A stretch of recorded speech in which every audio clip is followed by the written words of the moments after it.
Assalamualaikum warahmatullahi wabarakatuh.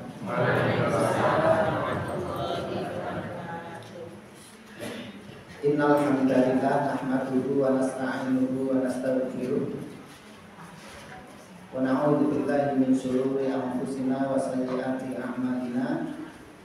May yahdihillahu fala mudilla lahu wa may yudlil fala hadiya lahu. Asyhadu an la ilaha illallah wahdahu la syarika lahu wa asyhadu anna Muhammadan abduhu wa rasuluh. Allahumma shalli wa sallim ala nabiyyina Muhammadin wa ala alihi wa sahbihi wa man tabi'ahum bi ihsan ila yaumil. Qala Allah ta'ala fi kitabil karim, ya ayyuhalladzina amanu taqullaha haqqa tuqatih wa la tamutunna illa wa antum muslimun. Ya ayyuhalladzina amanu taqullaha wa qulu qawlan sadida yuslih lakum a'malakum wa yaghfir lakum dhunubakum wa may yuti'illaha wa rasulahu faqad faza fawzan 'azima.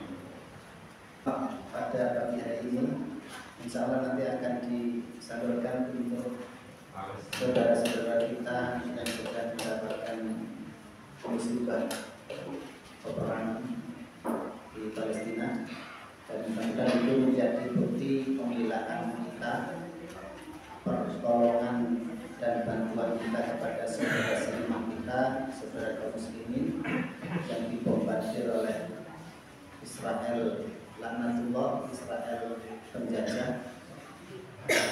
Mudah-mudahan Allah memberikan kemenangan kepada saudara kita di Palestina dan memberikan perlindungannya. Amin ya rabbal alamin. Bapak Ibu sekalian, memang ada yang harus kita yakini, bahwa bumi Palestina itu adalah bumi yang berkah, dan Palestina itu adalah merupakan bumi milik kaum muslimin. Itu disebutkan bahwa Syam, semoga Syam ini diberkahi Allah Subhanahu wa taala. Dan Syam ini salah satunya adalah Palestina.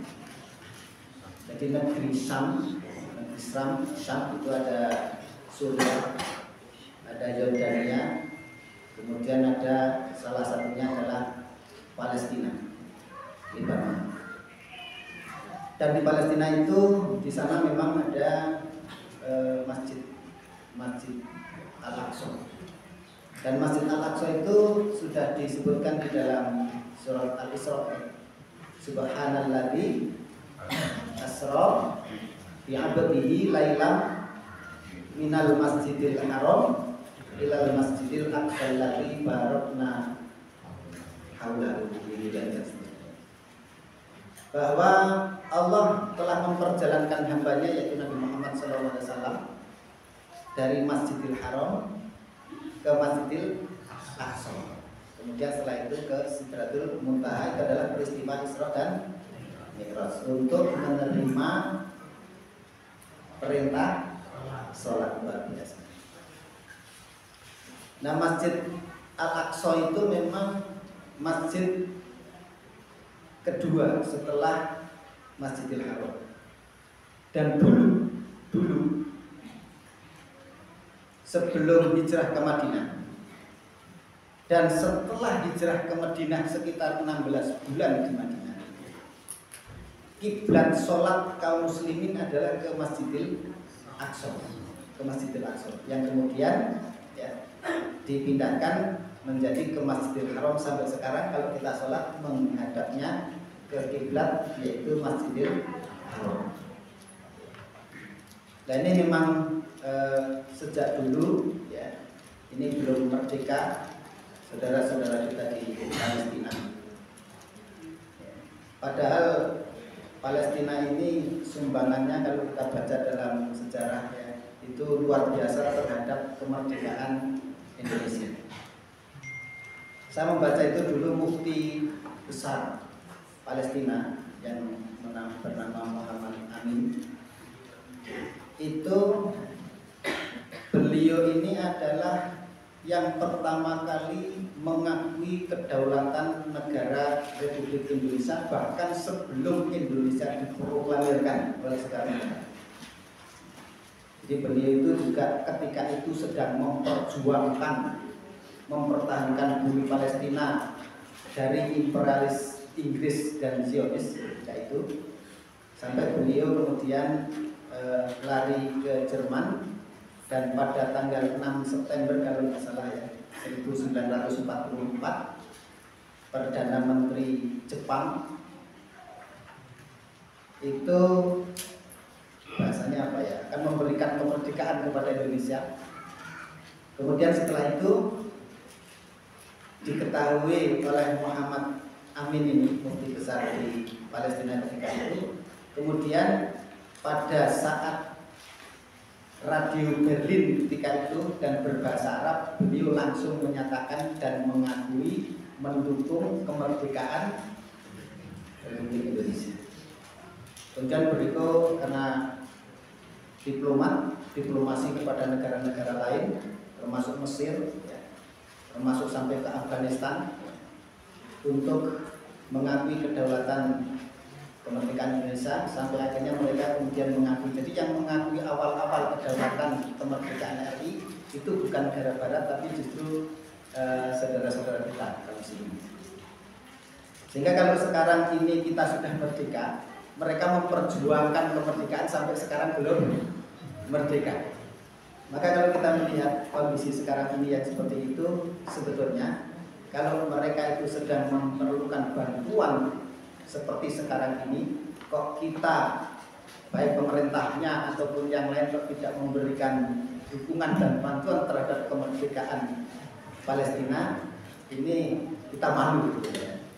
Maka kaum muslimin sekarang ini berupaya untuk memberikan pembelaan dan bantuan-bantuannya kepada Palestina, walaupun itu dengan doa ataupun dengan harta benda ataupun dengan diri ya, dan seterusnya. Dan mudah-mudahan pada pagi hari ini merupakan keberlangsungan atau memang eksistensi iman kita di hadapan Allah Subhanahu wa Ta'ala. Karena memang kita ini tidak iman kepada Allah atau tidak sempurna iman kita kepada Allah, sehingga kita mencintai saudara-saudara Islam yang lain seperti kita mencintai diri kita sendiri. Atau juga di dalam hadis yang lain bahwa perumpamaan kita orang Islam itu seperti bangunan, atau ada yang menyebutkan seperti satu tubuh. Yang anggota tubuh yang satu merasa sakit, maka anggota tubuh yang lain juga merasakan sakit. Kita juga denyut keimanan kita juga merasakan bagaimana ketika saudara-saudara kita kaum muslimin di sana itu dibantai sedemikian rupa. Memang ini adalah merupakan peperangan ya, antara Palestina mungkin yang dimotori Hamas dan yang lain. Kemudian juga musuhnya adalah dari Israel. Nah ini mudah-mudahan yang kita lakukan pada pagi hari ini sekali lagi mudah-mudahan menjadi bagian dari kita itu ikut membela dan membantu saudara kita kaum muslimin yang ada di Palestina. Sidang jamaah pengajian yang semoga dirahmati Allah Subhanahu wa Ta'ala. Saya kembali kepada pengajian pada pagi hari ini. Mari kita bersama-sama untuk senantiasa meningkatkan amal-amal soleh kita yang kita ada kesempatan dan kemampuan. Kita berusaha untuk melaksanakannya dengan sebaik-baiknya, dengan satu harapan kita nanti akan mendapatkan ampunannya, mendapatkan rahmatnya, dan mendapatkan surganya di sisi Allah Subhanahu wa Ta'ala. Dan kita juga meyakini, merasakan bahwa Allah menyebutkan di dalam surat Al-Baqarah, yuridu bikumul yusra wala yuridu bikumul usra. Allah menghendaki kemudahan kepada kita dan tidak menghendaki kesusahan dan kesulitan. Jadi kita diperintahkan oleh Allah Subhanahu wa taala untuk beribadah dengan cara-cara yang mudah, dimudahkan oleh Allah agar kita mendapatkan rahmatnya, mendapatkan ampunannya, mendapatkan surganya. Ya, salah satu contohnya bahwa sholat diwajibkan oleh Allah kepada kita itu hanya 5 waktu dalam sehari semalam. Padahal kalau dari sisi waktu, 5 waktu kita melaksanakan sholat itu kira-kira berapa menit? Bukan berapa jam kayaknya nih, berapa menit saja. Taruhlah masing-masing 5 menit kalikan 5 itu 25 menit. Padahal siklus 1 hari 1 malam ada 24 jam.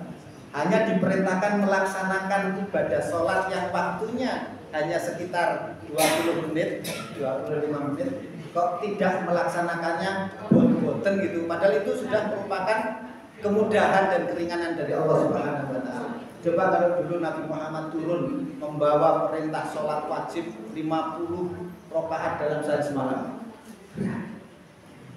Yang 5 waktu saja di antara kaum muslimin masih banyak yang tidak melaksanakannya atau melaksanakannya tapi juga belum sempurna. Ini adalah merupakan satu kemudahan.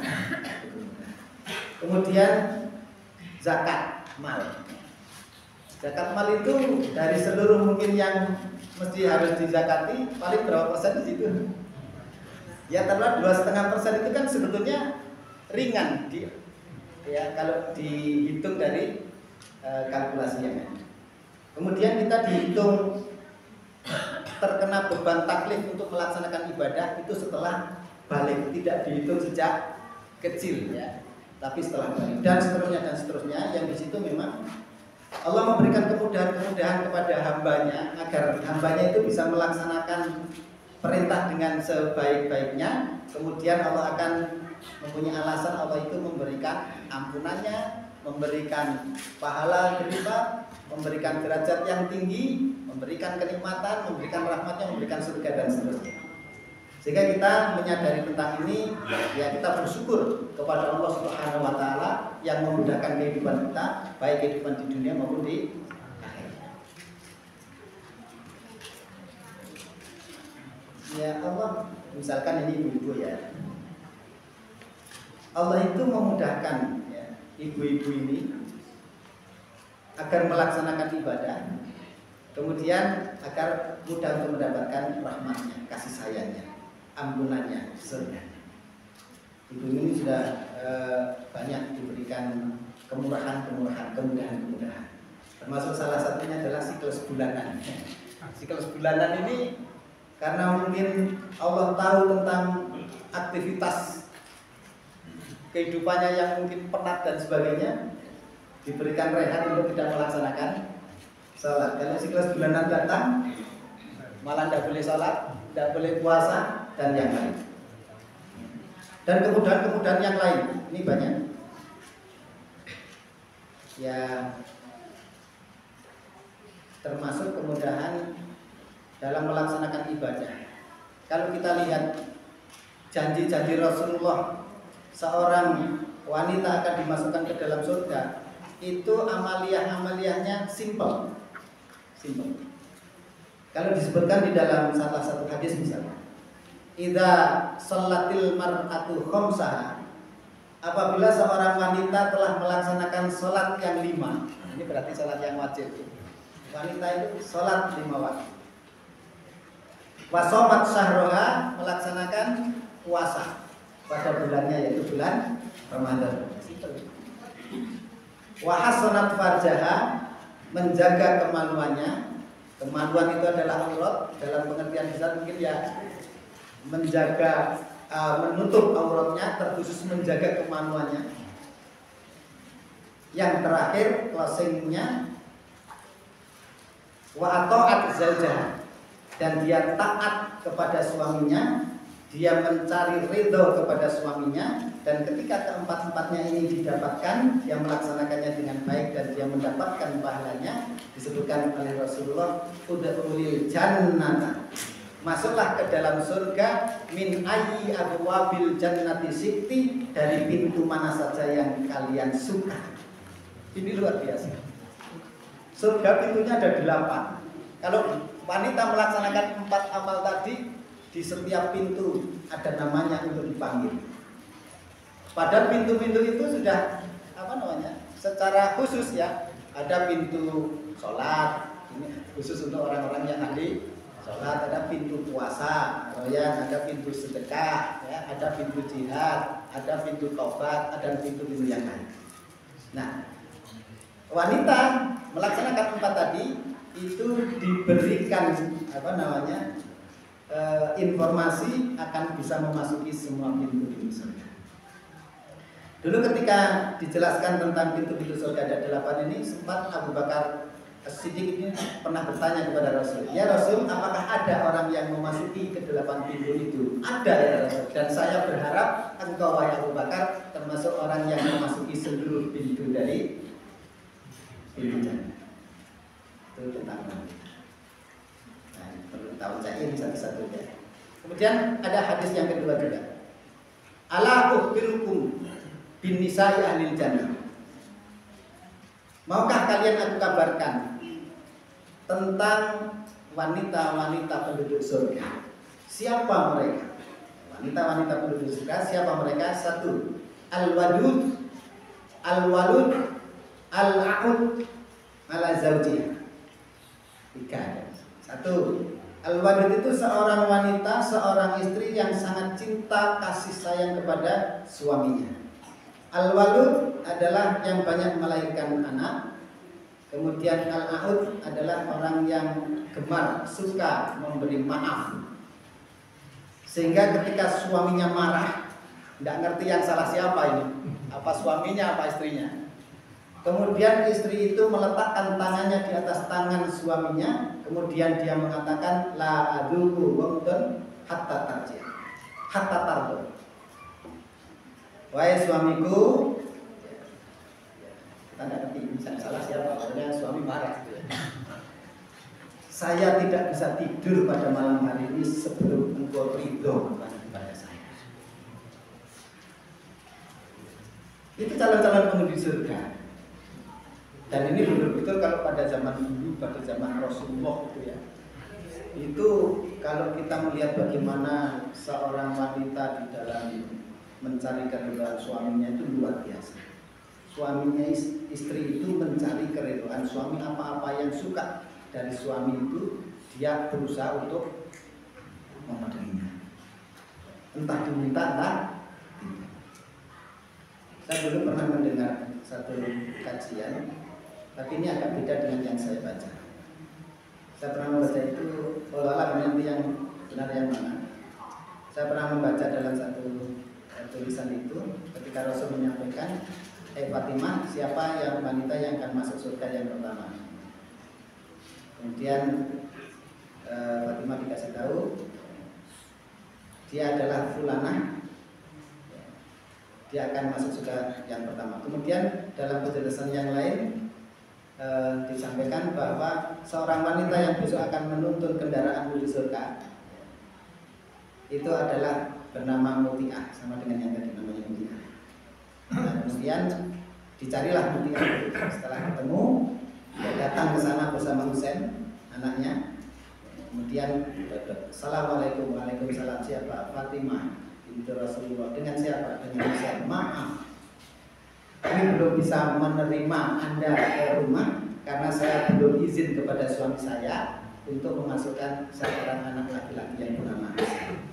Nanti kalau saya sudah izin kepada suami saya, Anda saya beri. Bahasa saya begitu ya.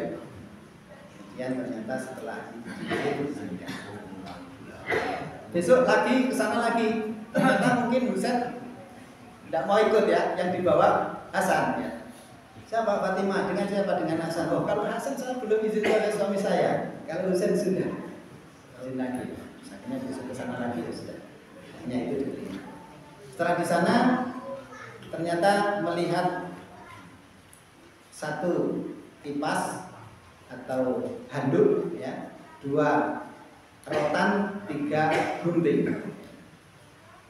kok dipasang kayaknya ini sesuatu yang istimewa. Pernah mendengar kisah ini ya? Nah, karena itu dipajang di satu tempat yang kayaknya istimewa, kemudian ditanyakan ini apa, benda apa?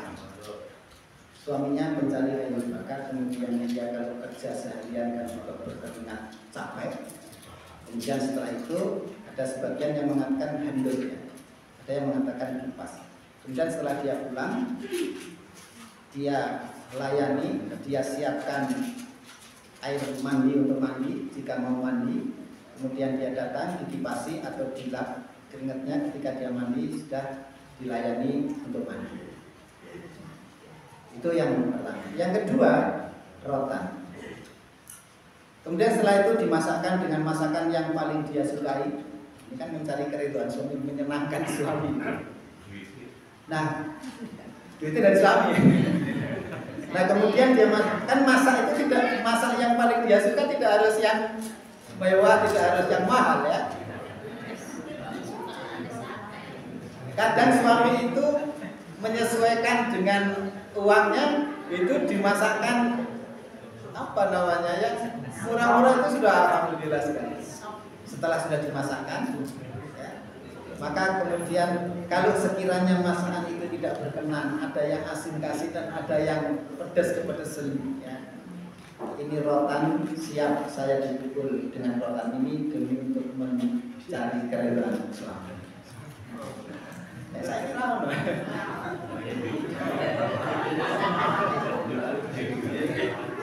lagi masak sesuai dengan seleranya sendiri, suami malah buat diri.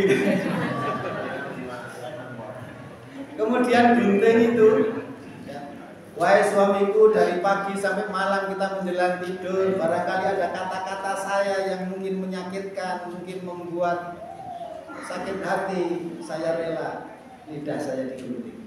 Artinya itu memberikan gambaran kepada kita sebegitu ya mulia itu di dalam mencari keridhaan suami, dalam mencari keridhaan suami. Nah, sebetulnya sudah digampangkan ya. Gampang kan, sholat, puasa, kemudian menjaga kemaluan, kemudian taat kepada suaminya. Gampang-gampang angel ini. Kemudian yang ketiga, al-wadud, sangat mencintai suaminya, banyak melahirkan anak. Kemudian yang ketiga itu al-aud, adalah mudah untuk memberikan. Nah, sebetulnya dimudahkan dengan amalan-amalan yang sederhana. Tinggal terus dilaksanakan, diperbaiki kualitasnya. Tapi mungkin yang untuk direnungi bersama bagi kaum ibu, yang direnungi bersama bagi kaum ibu, itu adalah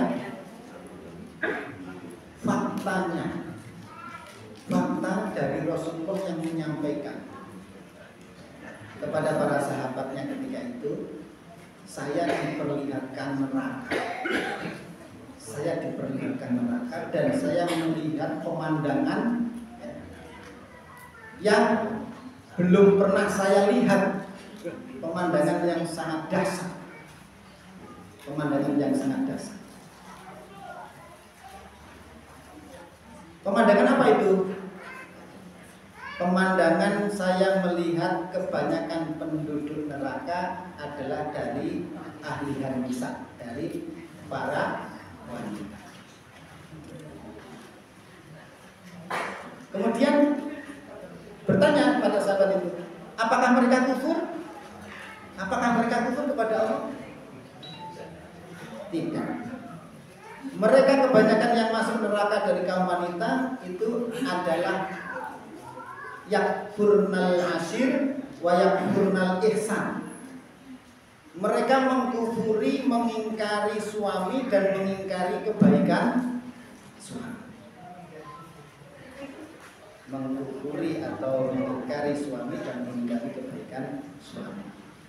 Kalau seandainya suami ini sudah memperhatikan setiap harinya, dia memperhatikan akan tanggung jawabnya kepada keluarga, termasuk salah satunya adalah istri, sesuai dengan kemampuannya dan memberikan perhatian, sudah memberikan tanggung jawabnya yang selalu diterima juga. Tapi pada satu kesempatan yang suami mungkin berbuat salah atau suami mungkin tidak bisa memberikan yang diminta atau yang diharapkan daripada istrinya, maka istri kemudian mengatakan bahwa kamu belum pernah memberikan kebaikan sedikit pun kepada saya.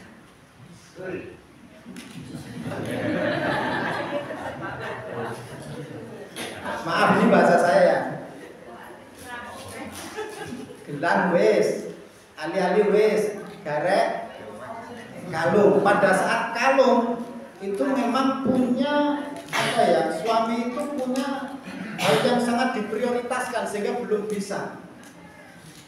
Terus akhirnya apa? Karena saking grantesnya kok ora dikai, padahal sebelumnya sudah dikasih ya.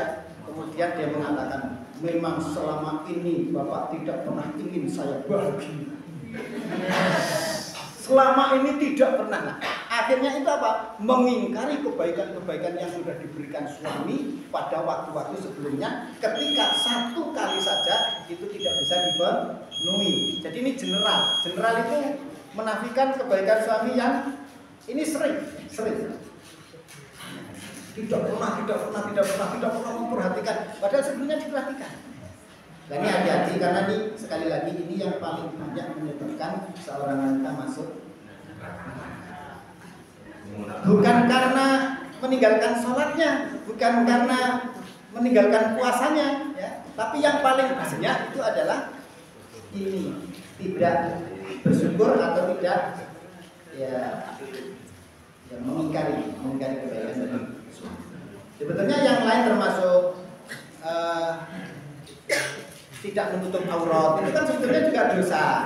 Tidak melaksanakan kewajiban-kewajiban yang lain atau melaksanakan larangan-larangan itu kan itu dosa. Tapi tidak lebih banyak yang masuk neraka itu kecuali ini tadi, yakfurnal asyir wa yakfurnal ihsan, yaitu mengkufuri suami dan mengkufuri kebaikan-kebaikan dari suami.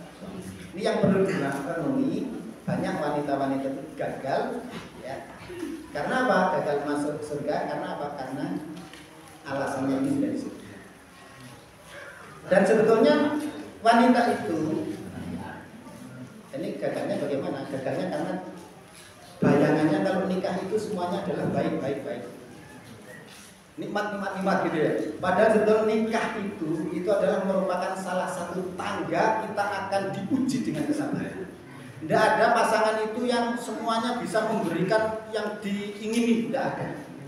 Mesti banyak yang kemudian pasangan itu harus bersabar karena pasangan itu tidak sesuai dengan yang diinginkan. Seapi-apinya orang, tidak ada yang sempurna. Keluarga Ustadz, ya mungkin sudah paham dengan agamanya, hartanya ada, tapi ada saja sisi kekurangan yang itu membuat pasangan itu harus bersabar. Sehingga nikah itu ada kalanya dia diberikan ujian kebaikan dengan pasangan yang baik, ada kalanya juga diuji dengan keburukan atau kurang sesuai dengan seleranya, ya, keinginannya, sehingga dia harus bersabar. Karena disitulah kita harus memahami, kita harus bersabar dengan kondisi pasangan yang ada. Atau mungkin yang kedua itu kita juga harus tahu tentang iktisab. Iktisab itu apapun dalam keluarga kita harus tidak lupa bahwa semuanya itu akan mendapatkan balasan di sisi Allah Subhanahu wa Ta'ala. Balasan. Nah, balasannya adalah di akhirat. Jadi kalau ada mungkin wanita terzalimi dari suaminya atau suami terzalimi dari istrinya dan bisa bersabar dan dia mengetahui bahwa kalau dia bersabar maka dia akan mendapatkan pahala yang luar biasa besok di akhirat. Dia akan bisa bersabar. Tapi kalau tidak bersabar kemudian dia selalu mengungkit terus ketidaksabarannya itu malah tidak jadi pahala karena tidak sabar. Kemudian yang selanjutnya ini berkaitan dengan istri. Istri itu hisabnya nanti pada suami. Seorang anak putri, anak wanita itu hisabnya pada ayahnya. Ya inilah tanggung jawab yang sangat besar bagi seorang bapak maupun seorang suami. Jadi kalau seorang anak kok tidak memakai jilbab misalkan, membuka aurat, tidak menutup aurat. Sebelum anak dihisab ini, yang dihisab itu adalah orang tuanya. Yang ditanya pertama kali oleh Allah itu adalah orang tuanya. Kenapa anakmu tidak pakai jilbab? Kalau orang tuanya memang tidak pernah mikirkan tentang jilbab, maka orang tuanya ini namanya salah, dan kemudian diancam dengan siksa.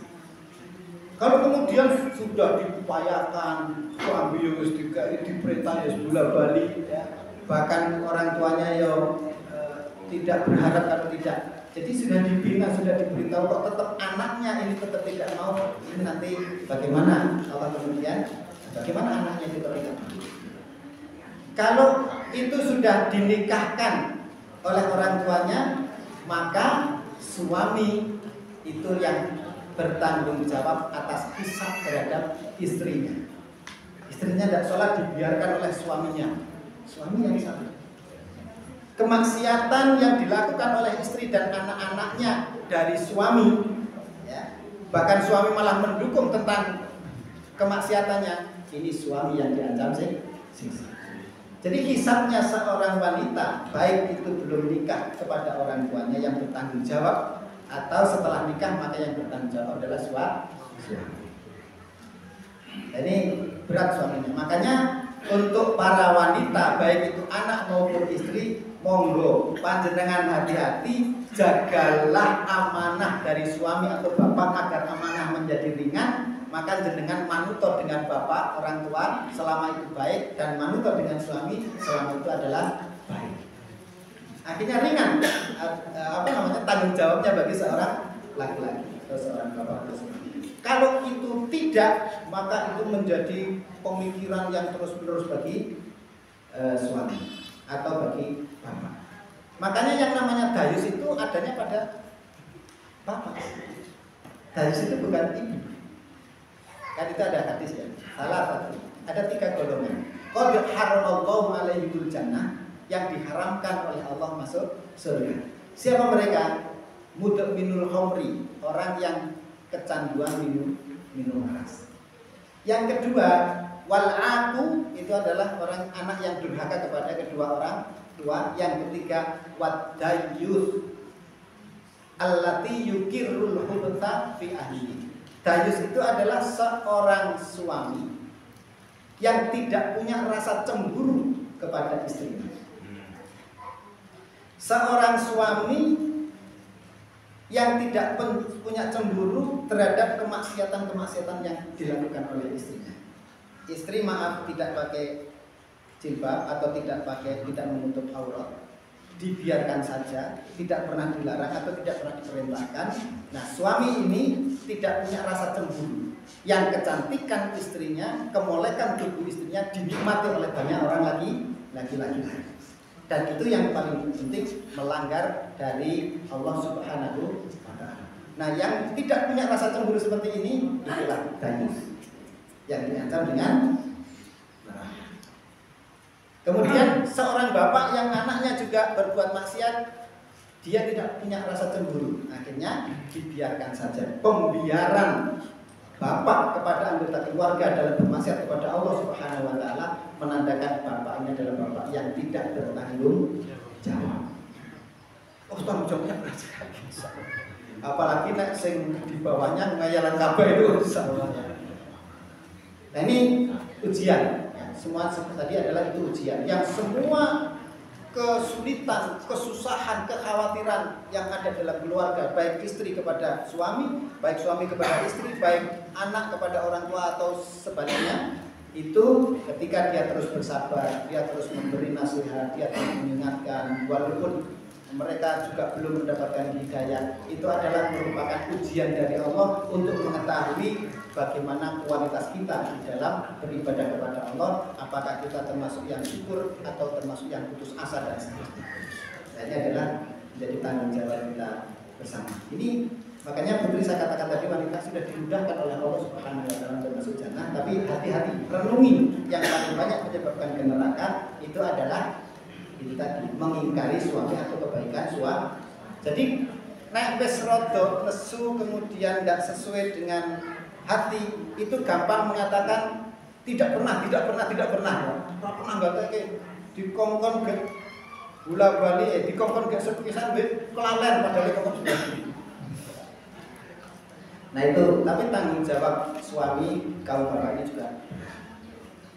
Makanya sebetulnya untuk bapak-bapak ini bertanggung jawab terhadap hisab bapak terhadap anaknya maupun suami terhadap istri.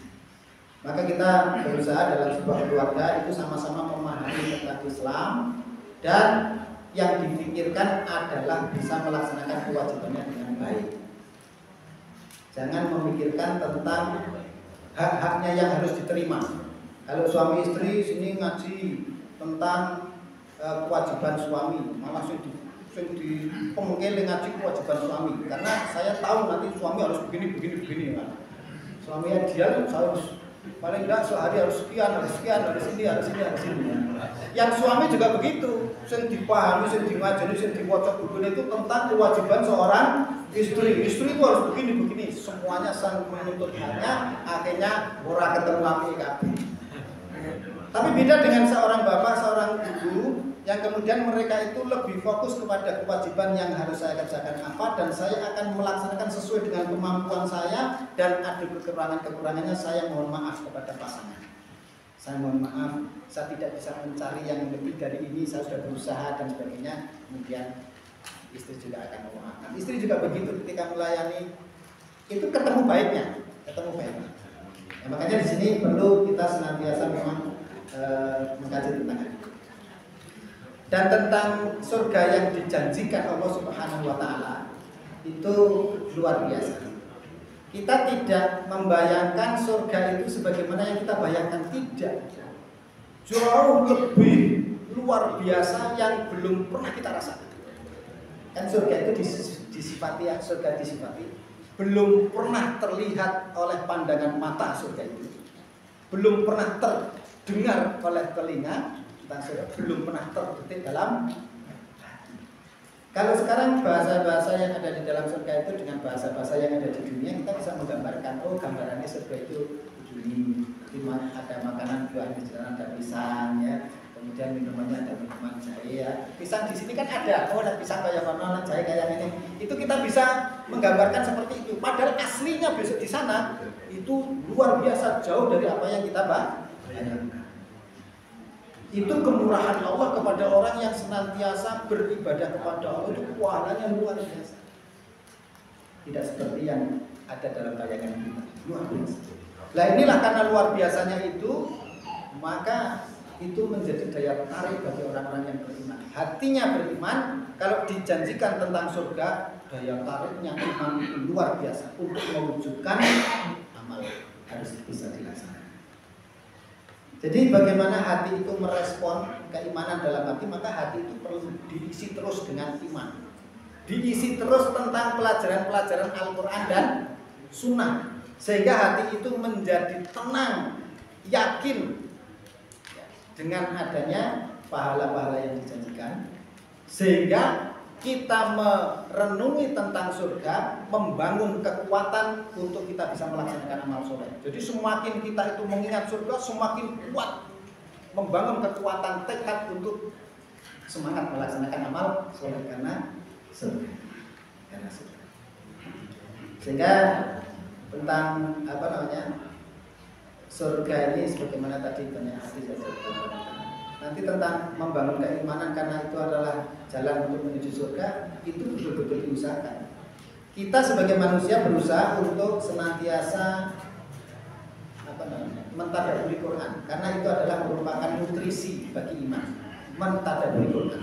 Dan Quran diturunkan Allah itu memang untuk ditadabburi, direnungkan, dibaca, diangen-angen maknane, ya, direnungkan, diyakini. Kalau perintah itu dilaksanakan, kalau itu merupakan janji-janji itu betul-betul akan memberikan kegembiraan dalam hati.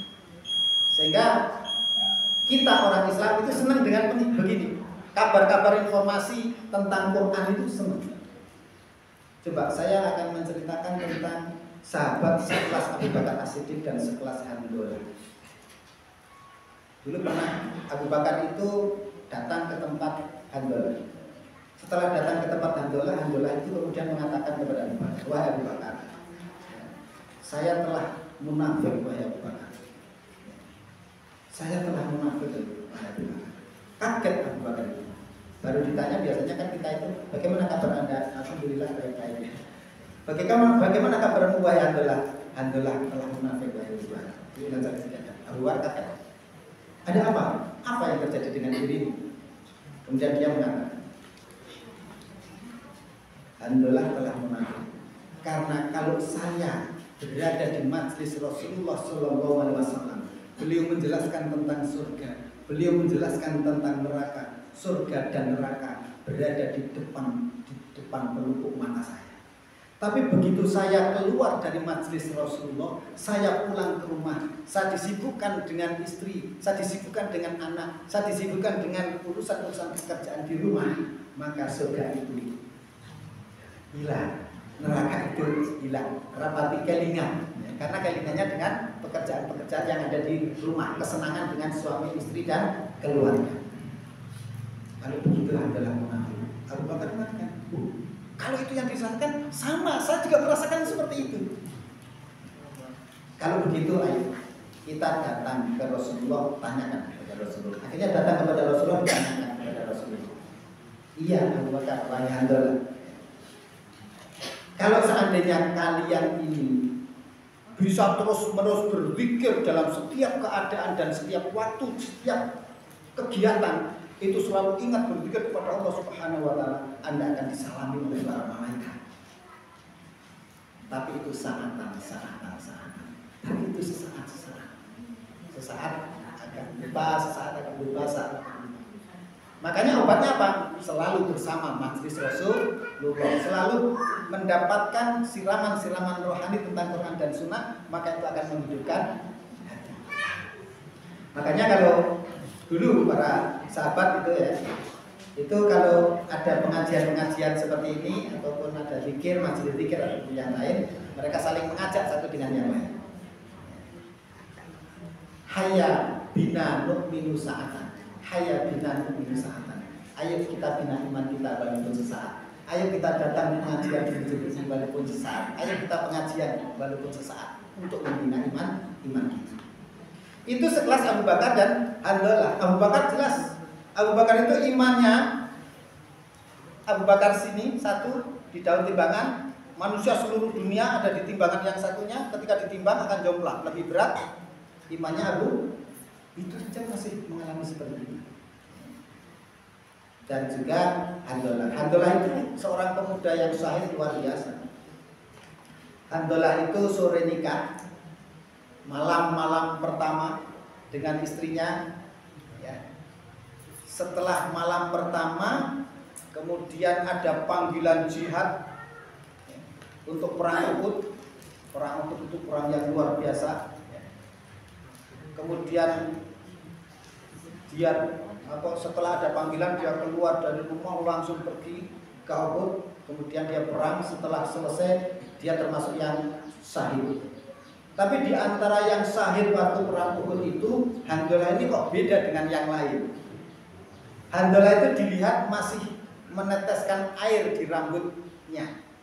Para sahabat ketika itu keheranan, ini kok beda sendiri, kok masih ada meneteskan air di rambutnya. Kemudian mereka datang kepada Rasulullah. Saya melihat, ya, jenazahnya Handolah kok beda dengan yang lain. Rasulullah memberitahu, Handolah barusan dimandikan oleh para malaikat. Kenapa kok yang lain tidak? Kenapa Handolah kok dimandikan oleh para malaikat? Kalau masalah itu tanya kepada istrinya. Akhirnya saya tanya kepada istrinya, apa yang terjadi kepada Handolah sehingga Handolah syahid dimandikan oleh para malaikat? Istrinya kemudian memberi jawaban, tadi malam pertama, kemudian ada panggilan jihad, maaf belum sempat mandi janabat, sudah pergi maju ke medan jihad sampai syahid. Itulah Handolah yang selalu dia ingin zikir bersama Rasulullah SAW setiap ada. Makanya kita ini, kalau Handolah seperti itu, kita ini harus punya pengajian yang rutin, untuk kita datangi, yang di situ bisa menghidupkan iman kita, yang bisa meningkatkan iman dan takwa kita, yaitu pengajian di sini yang 1 bulan atau 1 pekan. 1 bulan sekali. 1 bulan sekali. Itu jadikan pengajian rutin dalam rangka untuk membina, meningkatkan iman dan takwa kita kepada Allah Subhanahu wa taala. Tapi nggak sebulan sekali kayaknya kok. Harus pengajian di tempat lain. Ya. Jadi kita itu selalu akan mendapatkan siraman. Lebih banyak kita itu mentadaburi tentang Quran sehingga hati kita akan menjadi hidup. Itu akan lebih mengistiqomahkan iman kita di dalam hati kita. Kita tidak bisa bayangkan seorang mukmin tidak punya pengajian rutin yang diikuti untuk membina iman. Bagaimana bisa membina iman? Maka kita harus punya pengajian rutin yang di situ memang kita istiqomahkan untuk. Kalau tidak setiap malam panjenengan bangun malam ambil Al-Quran, baca tentang Al-Quran, baca makna yang terkandung di dalamnya. Iman kita akan naik. 1 jam, 2 jam kita baca, kalau memang sudah terbiasa baca, itu mungkin 1 ayat pendek kemudian direnungkan, itu bisa menambah keimanan yang luar biasa. Semangat untuk melaksanakan amal soleh, takut kepada siksa Allah Subhanahu wa taala. Maka kita sering mengingat tentang surga akan membangun kekuatan kita untuk beramal, mengingat tentang neraka akan membangun kesadaran dari kelalaian kita. Membangun kesadaran dari kelalaian kita. Banyak mengingat tentang neraka, kita menjadi takut. Maka akan menjadi sadar terhadap kelalaian yang kita kerjakan. Dan ini terus seperti itu. Dulu itu kalau orang Islam, orang mukmin itu sangat memperhatikan tentang kondisi hati. Kondisi hati. Nah, kalau hatinya itu sedang galau, maka dia itu cari obatnya. Kemana cari obatnya? Ke para ulama. Ini saya jarang ya. Kita datang kepada ulama, kepada seorang ustaz, kepada seorang kiai. Wahai kiai, nuwun pangapunten kawula silaturahim, karena saya mendapati hati saya sedang lalai, mohon nasihatnya. Kalau kita itu sedang kehilangan harta, itu langsung kita itu merespon. Tapi kalau kita itu sedang kehilangan hati, ya, itu kita rapati kroso. Rapati kroso. Makanya ada seorang syekh itu namanya Maimun bin Mahram, bukan Maimun bin Zubair ya, Maimun bin Mahram. Itu bersama anaknya berdua mendatangi silaturahim kepada Hasan Al-Basri, seorang tabi'in. Kemudian sampai disitulah menyampaikan, "Hei Syekh, saya datang ke sini beserta anak saya. Hati saya sedang galau, ada kelalaian dalam hati saya, maka tolong berikan nasihat kepada saya."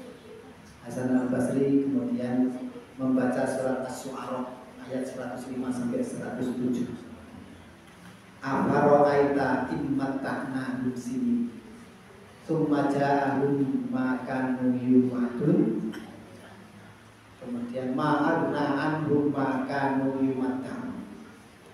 Itu ayat itu dibacakan dan direnungi betul oleh Maimun bin Mahram. Bagaimana pendapat kamu wahai Muhammad kalau kami berikan umur kenikmatan hidup yang panjang bagi orang-orang kafir dan orang-orang yang zalim? Bagaimana pendapat Muhammad kalau kami berikan kenikmatan hidup yang panjang kepada orang-orang kafir dan orang-orang zalim, terus mereka selalu bermaksiat, kemudian datang kepada mereka apa yang kami ancamkan kepadanya? Ini siksaan itu sudah ada di hadapan mereka karena perbuatan mereka dulu ketika dia adalah orang kafir yang zalim. Bagaimana pendapatmu wahai Muhammad kalau kami berikan kenikmatan hidup yang panjang di dunia kepada orang-orang yang berbuat maksiat, kemudian datang kepada mereka siksaan, ancaman siksa yang kita ancamkan kepadanya? Niscaya apa yang mereka lakukan, kenikmatan yang mereka rasakan di dunia menjadi tidak berguna. Itu begitu dirasakan dengan hati yang mendalam, langsung pingsan Maimun bin Mahram. Langsung pingsan, kemudian anaknya itu memberikan keterangan pingsannya bapak kejet pingsan itu seperti kambing yang disembelih. Kakinya itu seperti kaki kambing yang sedang disembelih. Setelah kemudian bersiuman, kemudian beliau menyampaikan, wahai anakku, kalau kamu tadi merenungi apa yang dibacakan oleh Hasan Al-Basri dengan hatimu, maka akan membekas dalam hatimu.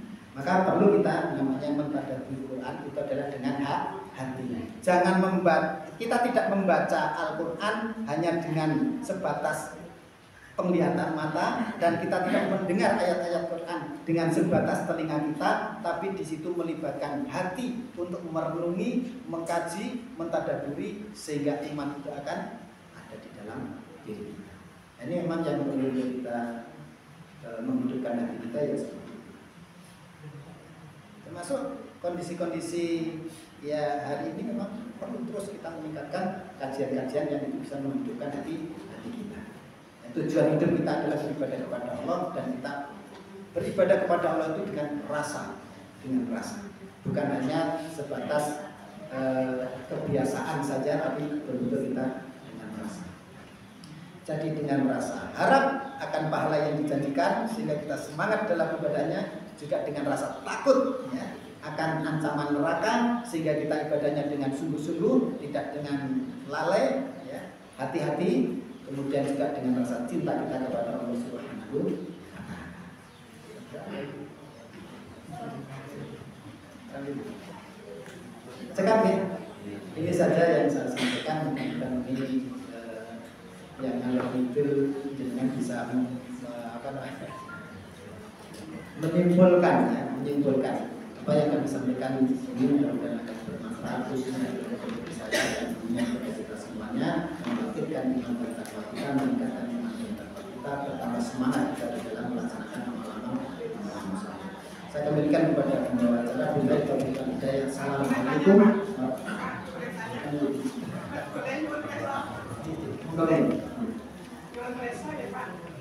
tadi misal ada istri mendolimi suami, tapi karena keterbatasan pengetahuannya, jadi banyak misal ibu rumah tangga yang memang pengetahuan tentang rumah tangga, tentang suami, tentang layani, tentang macam-macam ilmu keluarga itu, karena ilmunya terbatas sekali, sehingga banyak sekali melakukan kesalahan dalam rumah tangga terhadap suami. Nah, belum sempat untuk memperbaikinya, tapi sebenarnya meninggal misal gitu Pak. Terus bagaimana cara istilahnya hapus soleh, merasa berdosa karena banyak sekali melakukan dosa terhadap suami lain. Bosnya itu gimana?